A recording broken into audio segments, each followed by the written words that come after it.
అసలు మీకు గుండెలు వదిలిపోయేటటువంటి వాస్తవాలు తెరపైకి వస్తాయి తెలుసా?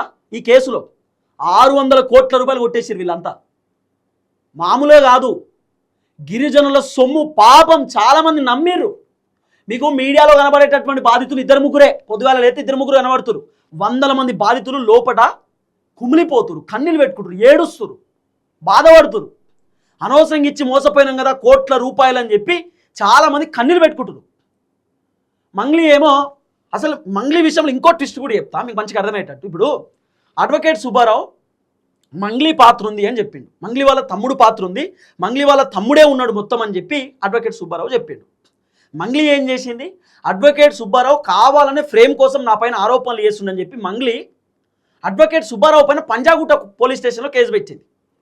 అడ్వకేట్ సుబ్బారావు ఏం చేసిండు, మంగ్లీ నన్ను థ్రెడ్ కాల్ చేస్తుంది, ఇబ్బంది పెడుతుందని చెప్పి రిటర్న్ కంప్లైంట్ అడ్వకేట్ సుబ్బారావు ఇవ్వడానికి పంజాగుట్ట పోలీస్ స్టేషన్ పోయిండు. మళ్ళీ మీరు ఎఫ్ఐఆర్ ఎందుకు చేయలేదని చెప్పి ప్రశ్నించడానికి అడ్వకేట్ సుబ్బారావు పోతే Panjagutta CI breath analyser test చేస్తాడు అడ్వకేట్కి, నువ్వు తాగొచ్చినావు నీ కథ ఏందని చెప్పి. సిఐ పైన కూడా ఎంక్వైరీ జరగాలి, పంజాగుట్ట సిఐ పైన ఎంక్వైరీ జరగాలి. ఇప్పుడు ఆయన ఏందే కథ తెలవాలి ఇప్పుడు. ఎందుకంటే ఒక అడ్వకేట్ పోతే బ్రీత్ అనలైజర్ టెస్ట్ చేస్తారా? అండ్ అడ్వకేట్ పోలీస్ స్టేషన్కి తాగొస్తాడా? అండ్ అడ్వకేట్కి ఒక బాధ్యత తెలియదా? అడ్వకేట్కి బాధ్యత తెలిసే కదా ఆయన వచ్చేది. బాధితులు అడ్వకేట్ దగ్గరకు వస్తే కదా అడ్వకేట్ వచ్చేది. అంటే ఇప్పుడు ఏందన్నట్టు, అడ్వకేట్లు రావద్దా బాధితులతోటి? పోలీసులతో అడ్వకేట్ మాట్లాడొద్దా? పంజాగుట్ట సిఐ గారి పైన కూడా ఖచ్చితంగా ఎంక్వైరీ జరగాలి.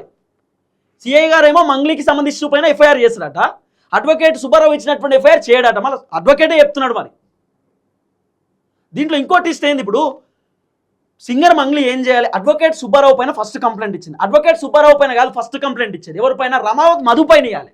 ఏమని, రమావత్ మధు అనేటటువంటి వ్యక్తి నా పేరు వాడుకొని జనాల దగ్గర నుండి డబ్బులు వసూలు చేసిందట, నా తమ్ముడు పేరు వాడుకొని జనాల దగ్గర నుండి డబ్బులు వసూలు చేసిందట, మమ్మల్ని బద్నాం చేస్తున్నాడు. కాబట్టి రమావత్ మధు పైన మీరు యాక్షన్ తీసుకుని ఆయన ఎంక్వైరీ చేయమని మంగ్లీ కంప్లైంట్ ఇవ్వాలి. ఇయ్యలే.